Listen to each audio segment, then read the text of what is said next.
ನಾವು ಅಂತೀವಿ ಅಷ್ಟೇ ಅಮ್ಮ, ಎಲ್ಲ ದೈವ ಇಚ್ಛೆ. ದೇವರು ಏನಾಗಬೇಕು ಏನಿಲ್ಲ ಅಂತಂದು ಎಲ್ಲ ಬರೆದ್ಬಿಟ್ಟೆ ನಮ್ಮನ್ನು ಕಳಿಸಿರ್ತಾನೆ ಭೂಮಿಗೆ. ಎಲ್ಲವೂ ದೈವ ಇಚ್ಛೆನೇ. ಏ ಬಿಡಮ್ಮ, ಯಾವಾಗ ನೋಡಿದ್ರು ಎಲ್ಲದಕ್ಕೂ ಏನಾದರೂ ಕೂಡ ಅದಕ್ಕೆ ದೈವ ಇಚ್ಛೆ ಅಂತಲೇ ಇರ್ತೀಯಲ್ಲ. ಏನು ದೇವರು ಬರದೇ ಎಲ್ಲ ಕಳಿಸಿರ್ತಾನ? ನಮ್ಮ ಮಳೆ ಬರೋದಕ್ಕೆ ನಾವು ಮಾಡ್ಕೊಂಡಿರೋದಕ್ಕೆ ದೇವ್ರನ್ನ ಯಾಕೆ ಇದು ಮಾಡ್ತೀಯ ನೀನು? ನಿಜ ಕಣೆ, ನಾನು ಹೇಳ್ತಾ ಇರೋದು. ದೇವರು ಪರ್ಮಿಷನ್ ಇಲ್ದ್ರೆ ಒಂದು ಹುಲ್ಕಡ್ಡಿನೂ ಅಲ್ಲಾಡಲ್ವಂತೆ. ಹಂಗಿದ್ಮೇಲೆ ನಾವೇನು ಮಾಡಬೇಕು ಏನಿಲ್ಲ ಎಲ್ಲ ದೇವರೇ ಬರೆದಿಟ್ಟು ಕಳಿಸಿರ್ತಾನೆ ನಮಗೆ. ಅದಕ್ಕೋಸ್ಕರ ನಾವು ಅದೇ ಥರನೇ ನಡ್ಕೊಳ್ಳೋದು. ದೇವರೇ ಎಲ್ಲದಕ್ಕೂ ಕಾರಣ ಅನ್ನೋದಕ್ಕೆ ಒಂದು ಕತೆ ಹೇಳ್ತೀನಿ ಕೇಳು.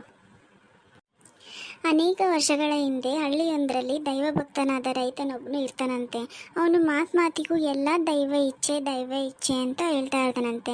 ಹಾಗೆ ಒಂದಿನ ಕಾಡಿಗೆ ಸೌದೆ ಕಡ್ಕೊಂಬರೋಣ ಅಂತ ಹೋಗಿರ್ತಾನಂತೆ. ಅಲ್ಲಿ ಕಾಡಿನ ನಡುವೆ ಒಂದು ಬಂಗಾರದ ನಾಣೆ ತುಂಬಿರೋ ಕೊಡನ ನೋಡ್ತಾನಂತೆ.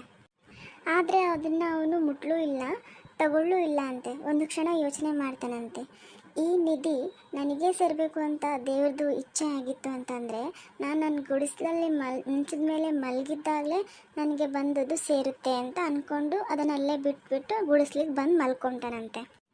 ಆದರೆ ಈ ವಿಚಾರ ಹಳ್ಳಿಲಿರೋ ಎಲ್ಲರಿಗೂ ಗೊತ್ತಾಗ್ಬಿಡುತ್ತಂತೆ. ಎಲ್ಲರೂ ಆ ನಿಧಿನ ಹುಡ್ಕೋಕ್ಕೋಸ್ಕರ ಕಾಡಿಗೆ ಬರ್ತಾರಂತೆ. ಕಾಡಿಲಿ ಎಲ್ಲ ಕಡೆ ಹುಡುಕ್ತಾರಂತೆ, ಎಲ್ಲೂ ಅವ್ರಿಗೆ ನಿಧಿ ಸಿಗಂಗಿಲ್ಲ. ಆ ಮಡಿಕೆ ನೋಡ್ತಾರಂತೆ. ಆ ಮಡಿಕೆಯಲ್ಲಿ ಬರೀ ಹಾವು ಚೇಳು ಈ ಥರನೇ ಇರುತ್ತಂತೆ. ಅವ್ರಿಗೆ ಸಿಟ್ಟು ಬಂದುಬಿಡುತ್ತೆ ಅವ್ನು ರೈತನ ಮೇಲೆ. ಇವನು ಸುಳ್ಳು ಹೇಳಿದ್ದಾನೆ, ನಮಗೆ ಕಾಮಿಡಿ ಮಾಡೋಕ್ಕೋಸ್ಕರ, ನಮ್ಮನ್ನು ಲೇವಡಿ ಮಾಡೋಕ್ಕೋಸ್ಕರ ಸುಳ್ಳು ಹೇಳಿದ್ದಾನೆ ಅಂತ ಹೇಳ್ಬಿಟ್ಟು ಸಿಟ್ಟು ಬಂದುಬಿಟ್ಟು ಆ ಮಡಿಕೆನ ಜೊತೆ ತಗೊಂಡ್ಬಂದ್ಬಿಡ್ತಾರೆ. ಆ ಮಡಿಕೆನ ತಗೊಂಬಂದ್ಬಿಟ್ಟು ಅವನು ಗುಡಿಸ್ಲ ಮೇಲೆ ಹತ್ಬಿಟ್ಟು ಸ್ವಲ್ಪ ಚಾವಣಿ ತೆಗೆದ್ಬಿಟ್ಟು ಅವ್ನು ಮಲಗಿರ್ತಾನಲ್ಲ ಅವನ ಮೇಲೆ ಬೀಳೋ ಥರ ನೇರವಾಗಿ ಆ ಮಡಿಕೆನ ಅವನ ಮೈ ಮೇಲೆ ಬಿಸಾಕ್ಬಿಡ್ತಾರಂತೆ.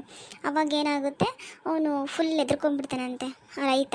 ಇವು ಏನೋ ಬಿತ್ತು, ಏನೋ ಆಗ್ತಿದೆ ಅಂತಂದು ನೋಡಿದರೆ, ಬ್ಯಾಟ್ರಿ ಬಿಟ್ಕೊಂಡು ದೀಪ ಹಚ್ಕೊಂಡು ನೋಡಿದಂದರೆ ಅವನ ಸುತ್ತಲೂ ಬಂಗಾರದ ನಾಣ್ಯ ಚೆಲ್ಲಿದ್ವಂತೆ.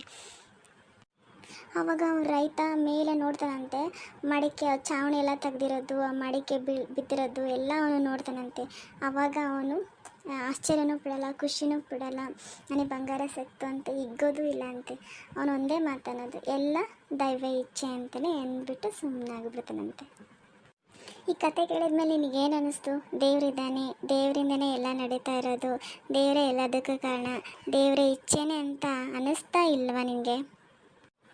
ಹೌದು ಮಮ್ಮಿ, ನಿಜ.